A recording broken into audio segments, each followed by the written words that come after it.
Negeri 7 Purwokerto yang kami hormati Bapak Ibu peserta diseminasi konsep dan penerapan budaya positif yang saya hormati. Puji syukur kita panjatkan kehadirat Allah Subhanahu wa Ta'ala yang atas limpahan rahmatnya pada sore hari ini kita bisa melaksanakan diseminasi konsep dan penerapan budaya positif tanpa halangan suatu apa. Salawat dan salam selalu tercurah kepada junjungan kita Nabi Muhammad beserta para keluarga dan sahabatnya. Bapak Ibu yang kami hormati, mohon izin saya menyampaikan materi tentang konsep dan penerapan budaya positif, yang mana materi tersebut adalah materi baru yang saya pelajari di program Guru Penggerak Angkatan 9. Bismillah, mohon izin mulai Bapak Ibu.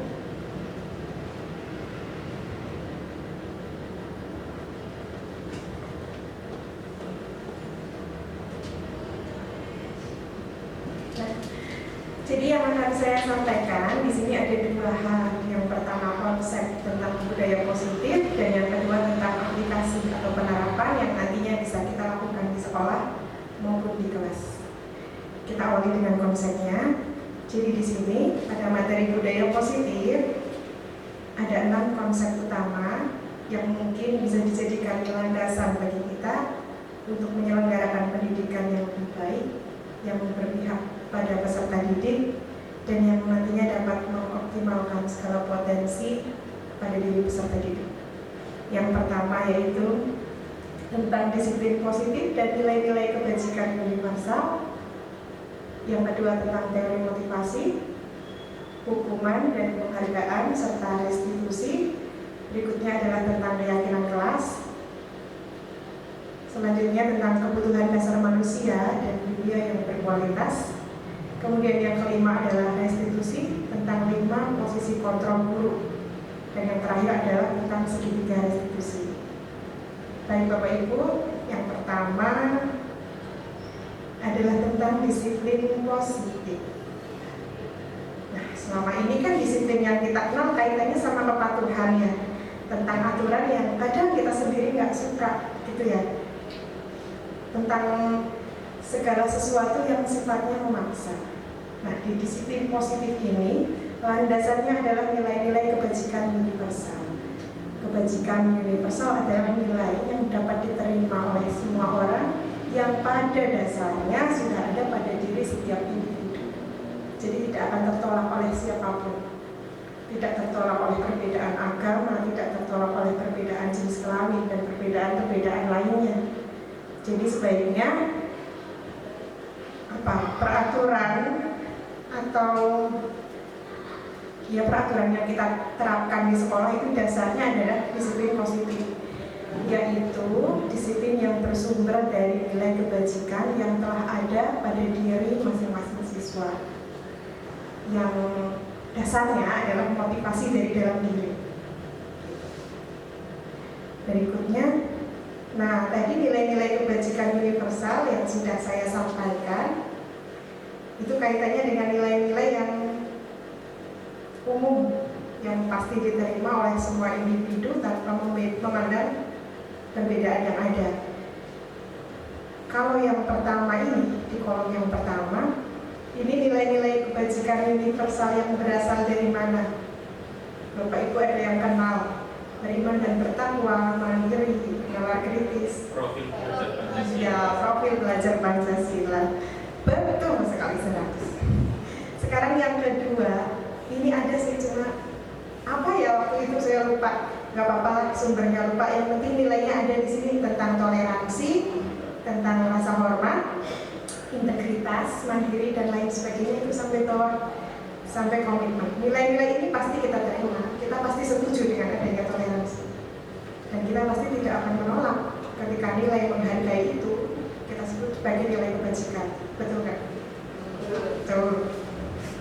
Terus berikutnya, ini hampir mirip dengan yang pertama sih, cuma dengan narasi dan kalimat yang lebih panjang seperti cinta Tuhan dan sertifikat ciptaannya dan lain-lain sampai bawah.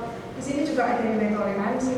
Nah, nilai-nilai kebajikan universal ini yang nantinya sebaiknya dijadikan landasan kita dalam merumuskan disiplin positif yang akan kita laksanakan di kelas maupun di sekolah. Berikutnya, yang kedua tentang teori motivasi, hukuman, dan penghargaan, serta restitusi. Nah, sebenarnya motivasi itu adalah dasar kenapa kita melakukan sesuatu, gitu ya. Nah, dari sini kita belajar tentang bahwa motivasi menurut Diane Gosen ada 3 yang mendasari kita melakukan sesuatu.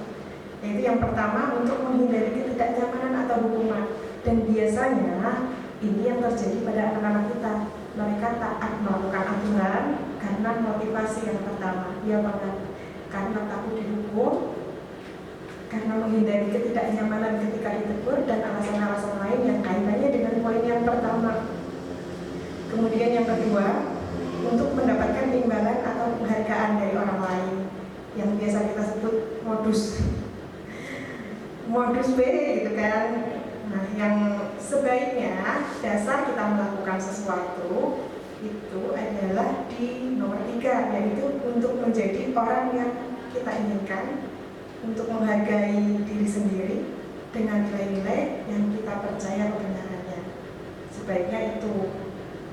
Tapi ketika biasanya yang nomor 2 itu disiplin untuk mendapatkan imbalan atau hadiah bisa saja, dan itu sangat efektif untuk jangka pendek. Ketika penghargaan dan hadiah itu masih ada, ketika sudah nggak ada sesuatu yang ingin dicapai, biasanya motivasi itu hilang. Beda dengan yang ketiga kan, selama nilai-nilai kebajikan itu masih dipercaya, maka apa yang dia lakukan masih konsisten. Gitu. Nah, bagaimana dengan hukuman? Sebenarnya hukuman itu apa sih? Gitu. Hukuman adalah sesuatu yang biasanya tuh tidak terencana, tiba-tiba, dasarnya biasanya emosi, ya kan? Misalnya nih, saya juga pernah sering bahkan, nggak apa-apa ya sambil curhat. Jadi waktu anak misalnya, kasus sederhananya aja, udah kita ingatkan, bajunya dimasukkan mas, bajunya dimasukkan mbak, tapi ternyata besoknya lagi ketemu, masih dikeluarkan. Lama-lama sebel gak sih? Kita juga manusia walaupun guru, ya nggak? Jadi lama-lama udah kamu keluar dari kelas, kamu ngepel, kamu bersihin WC dan lain-lain. Itu adalah sifat dari hukuman. Cirinya begitu. Nanti ada bedanya dengan konsekuensi. Walaupun sebenarnya mirip, tapi bedanya kalau konsekuensi itu biasanya sudah direncanakan dari awal. Jadi ketika kamu terlambat, konsekuensinya apa? Itu biasanya anak sudah tahu. Ketika tidak mengerjakan tugas, konsekuensinya apa? Biasanya itu tidak dilaksanakan secara tiba-tiba, tapi memang sudah rutin dilaksanakan.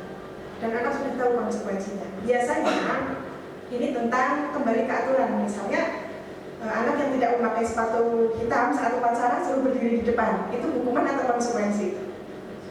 Konsekuensi, ya betul. Karena resiko yang sudah disadari oleh anak dan sudah masuk ke dalam aturan yang disepakati. Entah disepakati atau enggak, aturan yang ditetapkan. Kemudian yang berikutnya adalah restitusi. Lah ini bedanya. Restitusi sama kedua hal yang tadi. Tapi sih masih mending konsekuensi ya daripada hukuman. Gitu. Restitusi adalah menciptakan kondisi bagi murid untuk memperbaiki kesalahan mereka, sehingga mereka dapat kembali ke kelompoknya dengan karakter yang lebih kuat, tanpa adanya rasa malu, tanpa adanya rasa minder, tapi justru dengan penguatan karakter yang lebih, dengan kesadaran dari diri mereka bahwa itu salah. Walaupun begitu, nggak semua perilaku menyimpang atau kesalahan harus direstitusi loh Bapak Ibu. Kadang dengan konsekuensi pun cukup untuk kesalahan-kesalahan yang tidak berat. Jadi misalnya menumpahkan air di lantai, ya masa harus direstitusi dulu? Ribet amat gitu ya. Itu cukup dengan konsekuensi. Konsekuensinya apa? Membersihkan. Dan berikutnya adalah keyakinan kelas. Ini yang pasti sudah kita laksanakan bersama. Mengapa keyakinan kelas? Mengapa tidak peraturan kelas saja? Jadi alasannya sama seperti tadi, bahwa kalau peraturan kelas mungkin itu dari sepihak, dari pembimbing, dari guru yang menetapkan. Kamu nanti di kelas yang pertama harus tertib, yang kedua tidak boleh mencontek dan lain-lain. Tapi kalau keyakinan itu memang nilai-nilai yang diusulkan, nilai-nilai yang disepakati berasal dari siswa.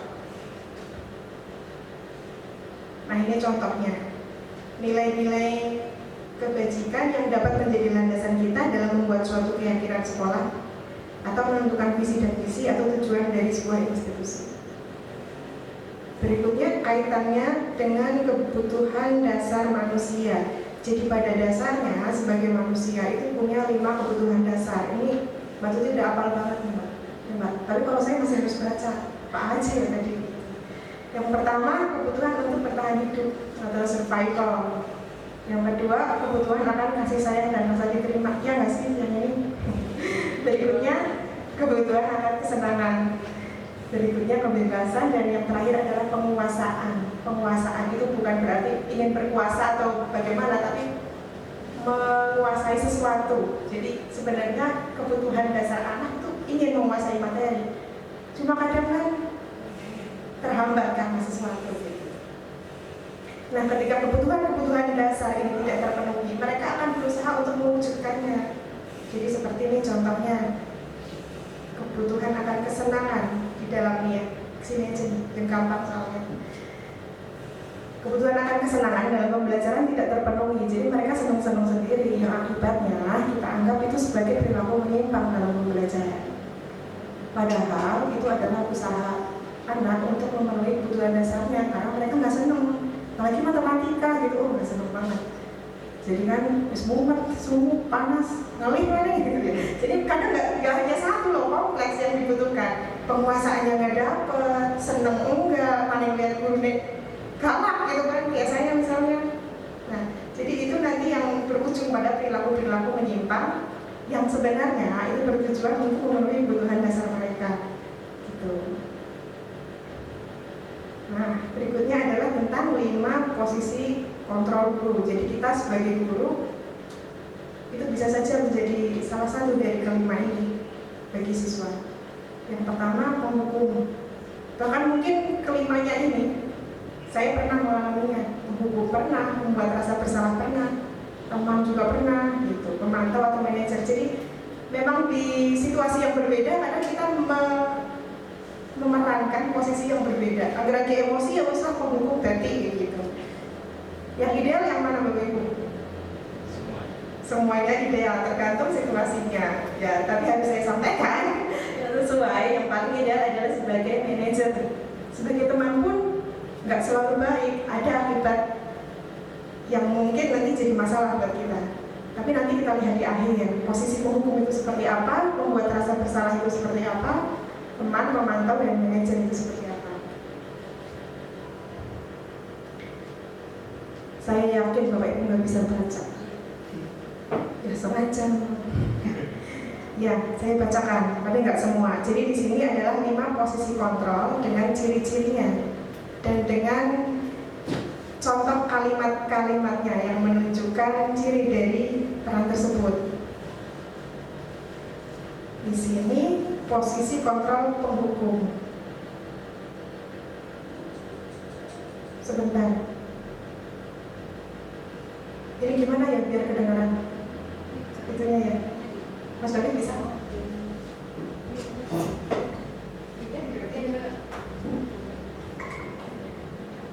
Enggak, kita ada teknisi.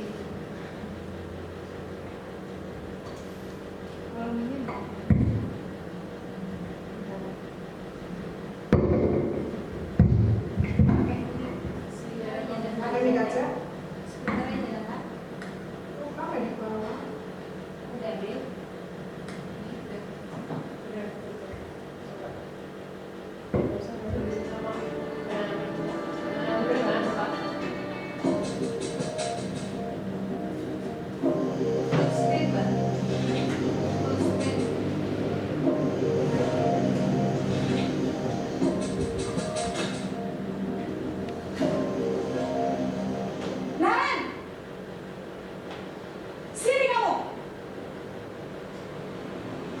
Selamat pagi, Bu. Selalu terlambat. Kamu deh, pasti terlambat. Maaf, Bu. Saya Apa? Apa coba? Alasan kamu apa lagi? Kapan sih kamu tidak terlambat? Malas sekali ya kamu jadi anak. saya Dasar pemalas. Gak kapok-kapok Sudah berapa kali terlambat? Sana, kamu keliling lapangan basket 2 kali. Kenapa saya harus ke lapangan basket, Bu? Kenapa? Kamu melawan ibu. Berani-beraninya jawab. Sudah terlambat, masih berani jawab pula.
diterapkan di kelas 7C, keyakinan kelasnya.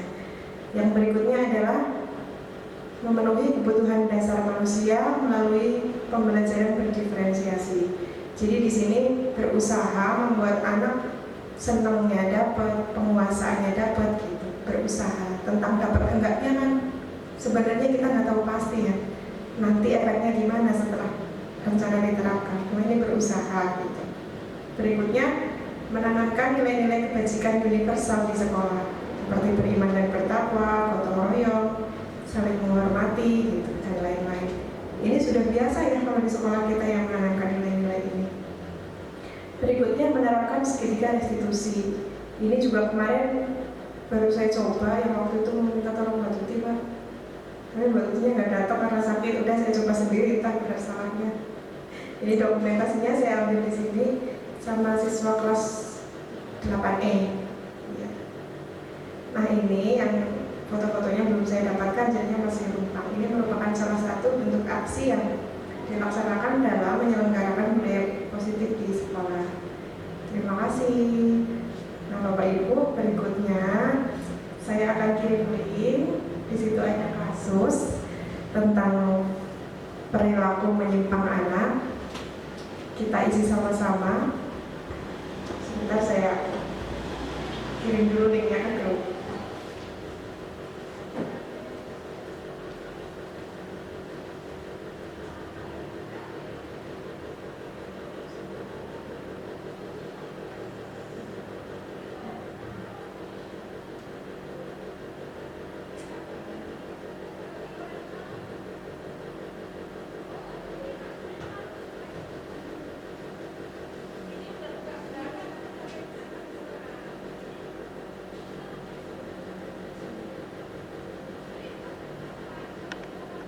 Namun beliau memperhatikan bahwa Fajar malah tidur-tiduran dan tanpa acuh tak acuh pada pelajarannya.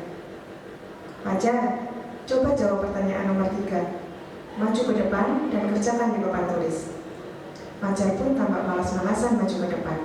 Dan sesampai di depan papan tulis, Fajar hanya diam terpaku sambil memegang buku bahasa Inggrisnya dan memainkan spidol di tangannya. Ayo Fajar, makanya jangan tidur-tiduran. Lain kali perhatikan. Sudah sana, duduk kembali. Kira-kira siapa yang bisa? Fajar pun kembali duduk di bangkunya. Hal seperti itu sudah sering terjadi pada Fajar. Seperti tidak memperhatikan, acuh tak acuh, dan nilai-nilainya pun tidak terlalu baik untuk pelajaran bahasa Inggris. Pada saat ditegur oleh Ibu Dani, Fajar hanya menjawab, "Tidak tahu Bu." Ibu Dani pun menjawab diri, "Gimana kamu Fajar? Kamu tidak kasihan sama ibu ya? Ibu sudah capek-capek mengajarkan kamu, tidak kasihan sama ibu?" Dan Fajar pun diam membisu. Jadi di sini ada 3 pertanyaan Bapak Ibu. Yang pertama, posisi kontrol apa yang sudah diperankan oleh Ibu Dani? Tadi posisi kontrol yang ada itu ada 5. Yang pertama penghukum, yang kedua pembuat rasa bersalah, yang ketiga teman, yang keempat pemantau, dan yang kelima manajer.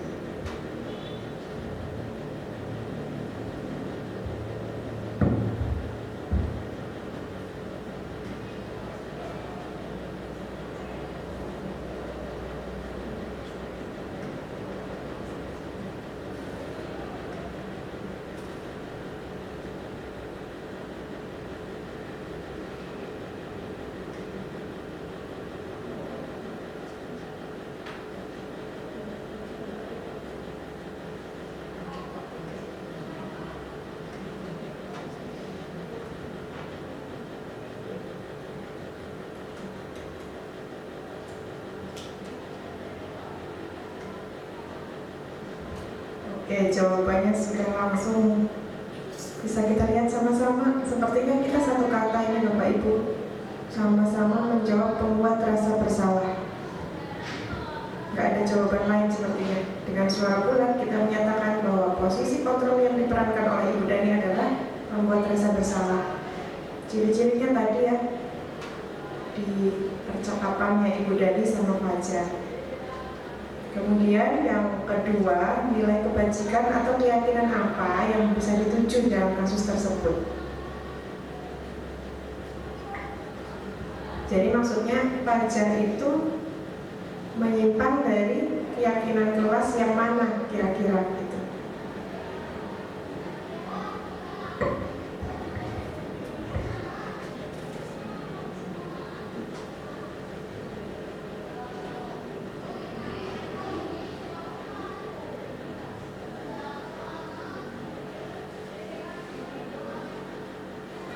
Oke, ini jawabannya menghargai guru. Ada juga yang tanggung jawab, ya betul. Memperhatikan guru lagi.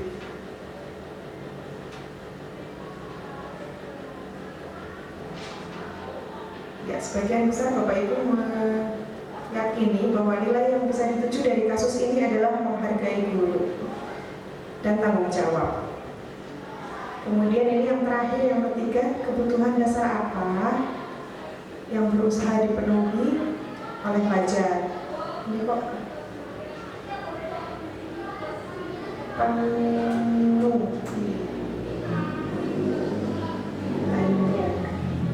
Udah ada Mbak Yuni sama Mbak Novi.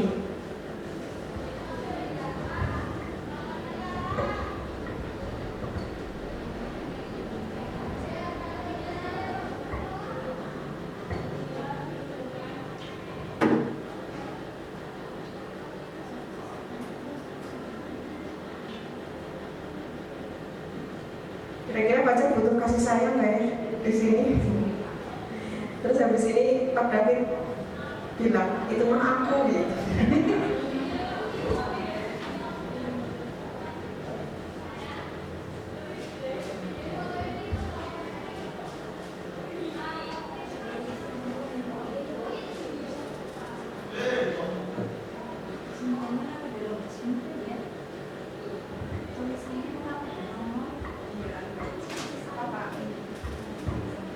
Gak apa-apa gitu. Tanpa nama gak apa-apa. Oke, kasih sayang. Nah, ini agak beragam ini untuk kebutuhan dasar yang berusaha dipenuhi oleh pelajar. Ada yang kesenangan, ada yang penguasaan, aktualisasi diri, ada yang katanya pelajar butuh kasih sayang. Terus ya barangkali dia lapar juga ya, kebutuhan itunya yang belum terpenuhi dan fisiologisnya. Jadi jawaban yang benar Bapak Ibu, kita harus tanya kepada pelajar. Kan kita hanya menebak. Barangkali kan pelajarnya lapar terus nggak bisa mikir, bisa jadi begitu. Kan kita juga gitu. Jadi semua dari 5 kebutuhan dasar manusia ini mungkin, bahkan kadang mungkin nggak cuma satu tuh. Yang pertama mungkin pelajar lapar, yang kedua dia nggak seneng, double gitu yang nggak dipenuhi, ya kan? Bisa saja begitu. Tapi kita sebagai guru mengidentifikasi kebutuhan pelajar yang belum terpenuhi, ya mungkin dia nggak seneng pas belajar, mungkin dia merasa gurunya nggak sayang, gitu.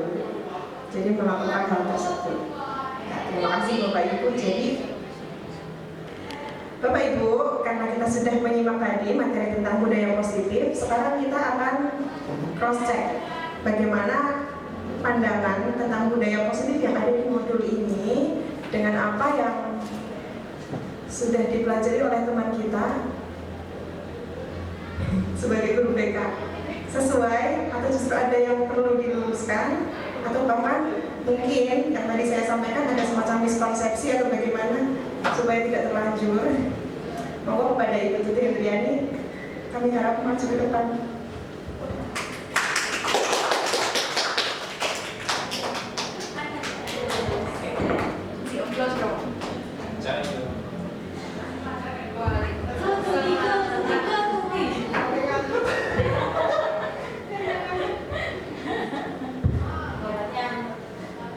Terima kasih atas waktunya. Sebelumnya, Assalamualaikum warahmatullahi wabarakatuh. Dari apa yang telah tadi dipaparkan oleh Bu Desi tentang segitiga restitusi, banyak yang pelajaran baru yang saya juga baru tahu secara teoritisnya. Mungkin prakteknya kita sudah sering langsung di lapangan, hanya saja belum tahu makna atau istilahnya itu apa gitu. Jadi dari apa yang sudah tadi dijelaskan, di sini saya menggarisbawahi bahwa sebagai guru kita memposisikan untuk menciptakan kondisi bagi murid untuk memperbaiki kesalahan mereka jika memang mereka melanggar aturan yang sudah ditetapkan oleh sekolah, juga agar sehingga mereka bisa kembali kepada keyakinan kelas dan menumbuhkan budaya positif tersebut. Budaya positif yang sudah dilakukan atau sudah diterapkan, sudah ditentukan oleh sekolah, kita tularkan kepada anak didik kita melalui keyakinan kelas yang kita buat bersama dengan anak-anak kita di kelas. Mungkin seperti itu yang dapat saya tangkap dari apa yang sudah dijelaskan oleh Bu Desi. Terima kasih. Wassalamualaikum warahmatullahi wabarakatuh. Terima kasih. Terima kasih Bu Tuti atas penguatannya. Berikutnya kita akan dengarkan refleksi dan tanggapan lain dari rekan kita yang sudah lebih dulu belajar tentang ini. Kepada Ibu Agustina, kami mohon kesediaannya untuk memberikan penguatan bagi kami. Assalamualaikum warahmatullahi wabarakatuh.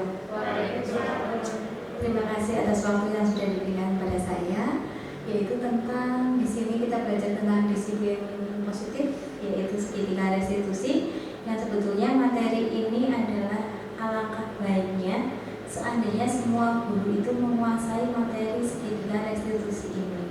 Mengapa saya menyatakan seperti itu? Karena anak-anak sekarang itu sangat-sangat luar biasa. Kalau kita tidak belajar segitiga restitusi, kadang-kadang kita menjadi pesimis pada saat kita menghadapi kenakalan anak yang kadang kalau kita halusi semakin menjadi, kita kerasi semakin keras lagi. Nah, dengan disiplin segitiga restitusi ini kita bisa mencari penyebab dari anak tersebut melakukan sebuah kesalahan. Karena terkadang kesalahan-kesalahan yang dibuat oleh anak sebetulnya adalah cerminan bagaimana kita itu mengajar atau penilaian anak itu terhadap kita. Sebagai contoh saja, misalkan anak itu kita sering mengatakannya double. Terkadang anak itu menganggap kita itu tidak konsekuen terhadap perilaku kita kepada si A, si B, si C itu selalu berbeda-beda, tidak konsisten. Kalau si B yang selama ini mendapat predikat baik, walaupun melakukan sebuah kesalahan, kita akan menganggap itu benar dan kita tidak akan pernah memberikan sanksi apapun ataupun konsekuensi-konsekuensi lainnya. Tetapi berbeda dengan misalkan si D. Kita tahu catatan-catatan dari si D itu banyak sekali negatifnya. Kita tidak pernah mengorek masalah sebetulnya si D itu bagaimana. Tapi kita langsung serta-merta mengikuti apa yang ada di sekitar kita bahwa si D itu adalah salah. Walaupun dia melakukan suatu kebenaran, kita tetap menganggap dia itu salah. Nah, dengan segitiga restitusi ini kita akan berusaha untuk melakukan tindakan sebagai seorang guru sebaik-baiknya, baik itu di mata anak, di mata rekan-rekan kita maupun di mata yang sesungguhnya. Jadi kita tidak akan berusaha menjadi yang terbaik, tapi kita berusaha untuk memberikan yang terbaik kepada siswa-siswa kita. Begitu aja penguatan dari saya. Terima kasih. Wassalamualaikum warahmatullahi wabarakatuh.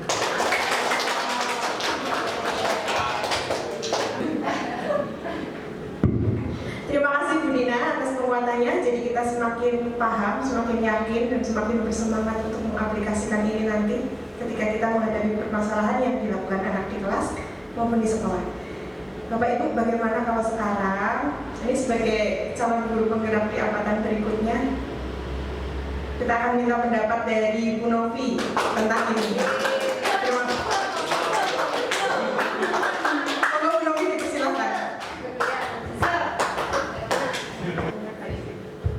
Assalamualaikum warahmatullahi wabarakatuh. Sebelumnya terima kasih atas waktu yang telah diberikan kepada saya. Bu Desi, sebenarnya saya ngantuk berat tuh. Sebelahnya juga ngantuk-ngantuk, terngantuk-ngantuk ketularan Bu Jin. Ya. Tapi tetap aja ngantuk ya. Ya, jadi dari apa yang telah dipaparkan Bu Desi tadi terkait budaya positif, ya, kemudian dapat saya ambil pelajaran pengalaman dari apa yang telah dipaparkan Bu Desi. Sebenarnya mungkin saya sudah pernah melakukan beberapa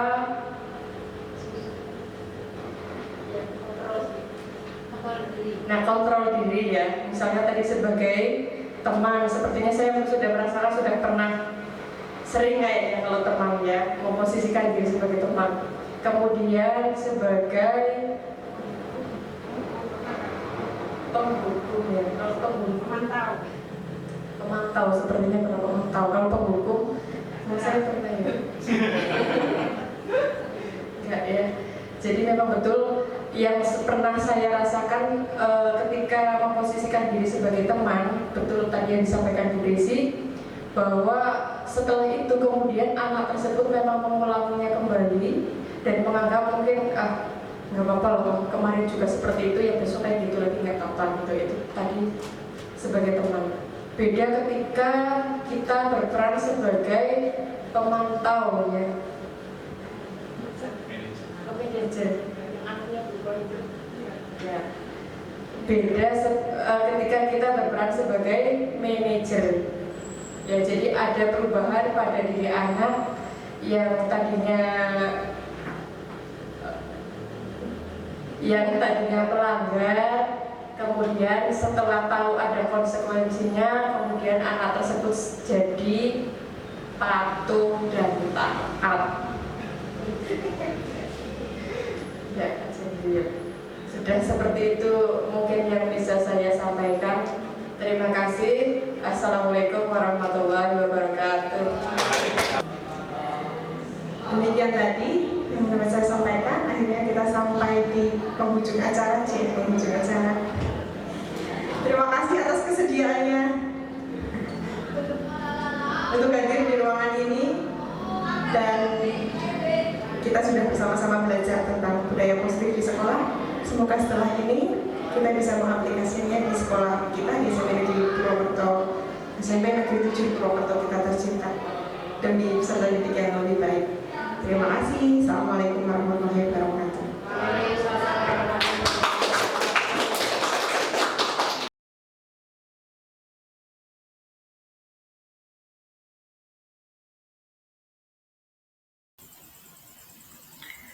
Salah satu hal yang saya lakukan sebagai wujud implementasi dari modul 1.4 adalah membuat keyakinan kelas.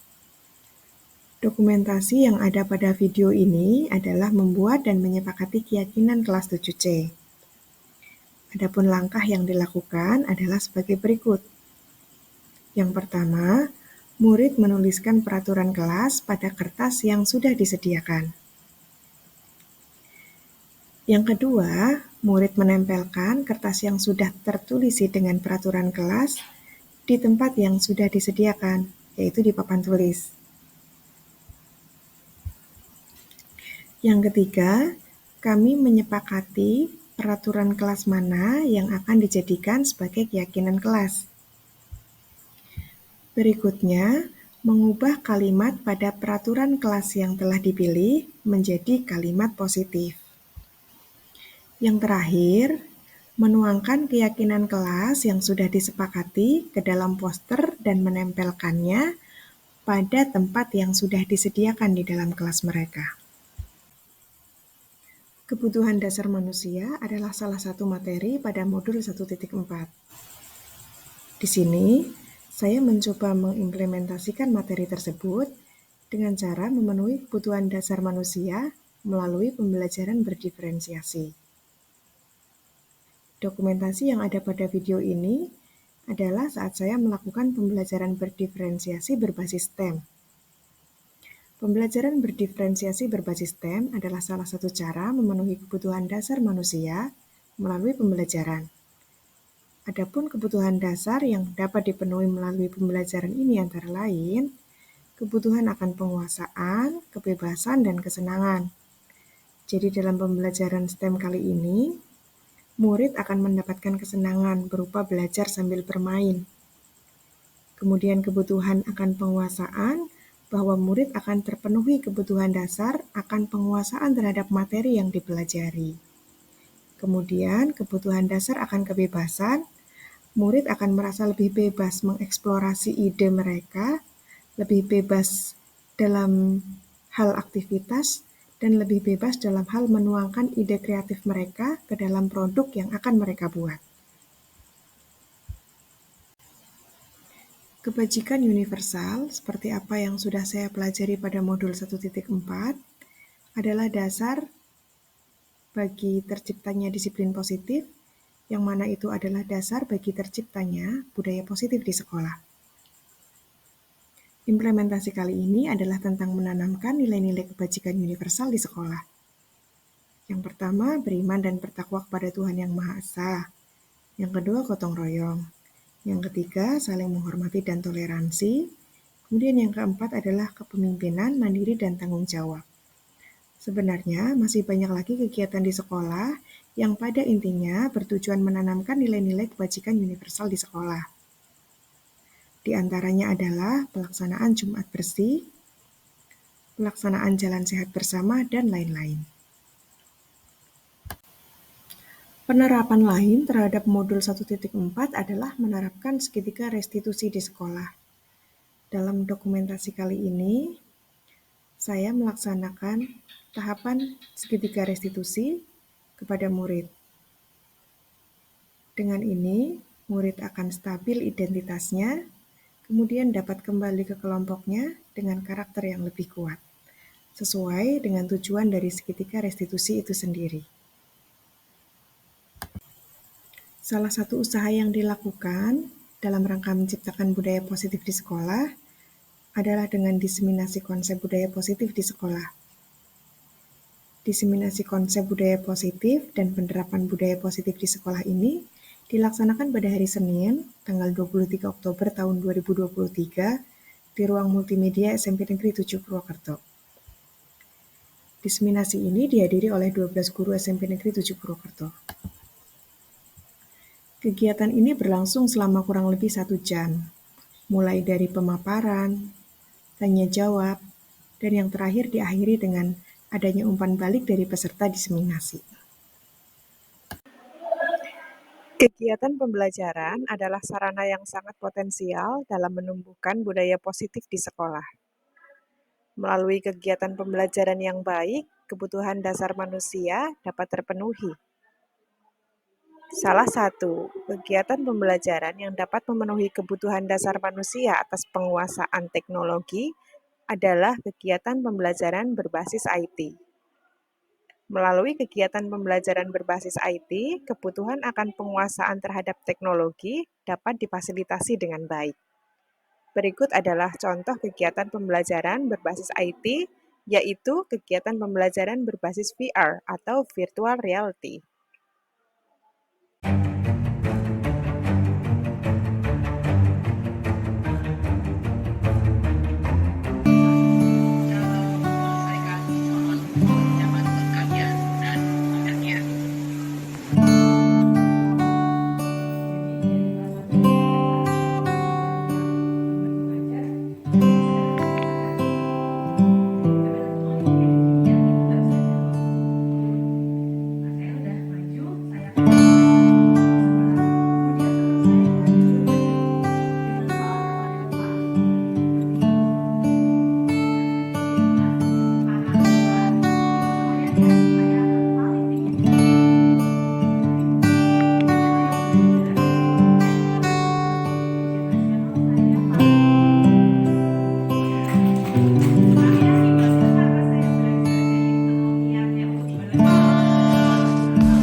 Sebagai salah satu bentuk implementasi dari apa yang sudah saya pelajari pada modul 1.4, saya melakukan praktik segitiga restitusi. Praktik yang saya lakukan berdasarkan tahap-tahap pada segitiga restitusi berdasarkan modul 1.4, yaitu yang pertama, menstabilkan identitas. Yang kedua, validasi tindakan yang salah. Sedangkan yang ketiga adalah menanyakan keyakinan. Ada 2 kasus yang saya jadikan sebagai praktik segitiga restitusi di sini. Mari kita simak. Kasus yang pertama adalah cerita tentang Cesa dan Rizkia, yang mana keduanya bersahabat sangat dekat. Hingga suatu ketika, tanpa sengaja terjadi masalah di antara keduanya, yaitu sebagai berikut. Pada saat istirahat pertama, Cesa dan Rizkia sedang duduk dan bercanda bersama. Tiba-tiba, Rizkia memanggil nama Cesa dengan nama ibunya. Rizkia anggap itu hanya bercanda, tapi bagi Cesa, candaan itu sudah keterlaluan karena menjadikan nama ibunya sebagai mainan. Cesa yang emosi spontan menyiramkan air yang berasal dari botol minumnya ke buku yang sedang dipegang Rizkia. Rizkia pun sedih karena buku catatannya basah. Beberapa tulisannya menjadi tidak terbaca karena terkena air. Rizkia melaporkan kejadian ini ke wali kelas. Assalamualaikum Cesa. Waalaikumsalam, Bu. Apa kabar Cesa? Sehat? Alhamdulillah sehat. Oh iya, alhamdulillah sehat. Jadi gini Cesa, tadi Rizkia datang ke sini, nangis. Katanya bukunya disiram sama Cesa. Betul begitu? Betul, Bu. Kok kenapa bisa disiram bukunya Rizkia? Karena aku emosi, Bu. Dia manggil aku pakai nama ibuku. Jadi aku ambil botol minum terus tak siram ke bukunya Rizky. Oh, jadi Cesa waktu itu emosi. Cesa dipanggil pakai nama ibu. Iya. Iya. Cesa jadi nggak mau ya nama ibu buat main-main seperti itu ya. Bu Desi paham kok. Jika di posisi Cesa mungkin juga Bu Desi akan melakukan hal yang sama, akan emosi juga. Tapi sekarang kita ingat keyakinan kelas kita. Sudah sesuai belum itu perbuatannya Cesa dengan keyakinan kelas kita? Belum. Tahu ya, keyakinan kelas mana kira-kira yang belum sesuai? Menghargai teman. Oh, menghargai teman. Jadi Cesa merasa perbuatan itu menunjukkan tidak menghargai teman. Ya. Oke, kalau begitu rencananya Cesa selanjutnya apa untuk memperbaiki ini? Minta maaf, gak mengulang sama menggantinya dan nyalin ke buku yang baru. Oh ya, mau minta maaf. Terus mau nulisin lagi di buku yang baru. Baik sekali usulnya. Jadi mungkin setelah ini Rizkia jadi nggak sedih lagi gitu ya? Iya. Tapi itu banyak catatannya, nggak apa-apa. Gak apa-apa, kan itu sama. Cesa sanggup ya? Iya. Iya. Jadi semoga setelah nanti Cesa salin dikasihkan ke Rizkia nggak sedih lagi ya? Ya, terima kasih Cesa. Sama, Bu. Kasus yang kedua adalah tentang persahabatan Elga dan Arjun yang juga bermasalah karena hal kecil yang tidak disengaja. Berikut ceritanya. Elga dan Arjun adalah teman dekat. Pada jam sholat duhur, anak-anak bersiap untuk keluar kelas dan mengambil air wudhu. Elga berniat memanggil Arjun untuk berangkat melaksanakan wudhu bersama. Setelah beberapa kali dipanggil, Arjun tidak menyahut karena tidak mendengar. Memang suasana kelas saat itu sedang ramai karena anak-anak bersiap keluar kelas. Elga yang kesal karena panggilannya tidak didengar, mendekati Arjun dan menarik lengan bajunya. Karena tarikan yang keras dan mendadak, sehingga lengan baju milik Arjun sobek. Arjun yang sedih karena bajunya sobek, melaporkan kejadian ini ke wali kelas. Assalamualaikum Elga. Waalaikumsalam, Bu. Elga sehat? Alhamdulillah. Jadi gini, tadi Bu Desi dengar laporan dari Arjun. Iya. Arjun kesini sambil nangis. bajunya robek sebelah, katanya dirobekin sama Elga. Iya, Betul. betul. Gimana ceritanya kok bisa sampai robek gitu? Karena saya emosi, Arjun dipanggil nggak nyaut-nyaut. Oh, jadi dipanggil berkali-kali nggak dengar. Iya, Terus akhirnya ditarik, iya, sampai sobek gitu. Iya, Bunda sih paham kok. Jadi memang rasanya kesel ya, panggil orang nggak dengar-dengar. Akhirnya kita tarik gitu ya, biar cepet itu ya respon gitu. iya. Tapi malah bajunya sobek. Iya. Tapi yang Elga lakukan sudah sesuai dengan keyakinan kelas kita apa belum? Belum, Belum. Yang mana yang belum sesuai? tidak menghargai teman. Oh, jadi tidak menghargai teman. Setelah ini kira-kira apa yang akan Elga lakukan untuk memperbaikinya? Meminta maaf kepada Arjun dan menggantikan bajunya. Menggantikan bajunya sama minta maaf. Iya. Baik sekali itu usulnya. Menggantikan baju pakai bajunya Elga. Iya, Masih ada yang tidak dipakai? masih Masih. Ukurannya sama nggak ya kira-kira? sama. Iya, kayaknya sih kalian berdua ukurannya sama. Ibunya boleh? Boleh? Boleh. Nanti disampaikan ke ibu baik-baik ya. Karena memang nggak sengaja merobekkan baju gitu. Iya. Ya. Jadi besok semoga setelah Elga minta maaf terus mengganti bajunya, Arjun jadi nggak sedih lagi ya. Iya. Terima kasih ya Elga. Sama-sama. Setelah proses pelaksanaan segitiga restitusi selesai, saya meminta umpan balik dari murid. Untuk menjawab pertanyaan, bagaimana perasaan kamu setelah melaksanakan penyelesaian masalah tersebut?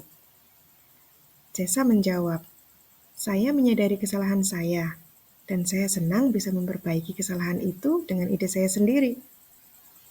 Elga menjawab dengan jawaban yang hampir serupa, yaitu, saya senang bisa melakukan sesuatu untuk memperbaiki apa yang telah saya lakukan kepada teman saya.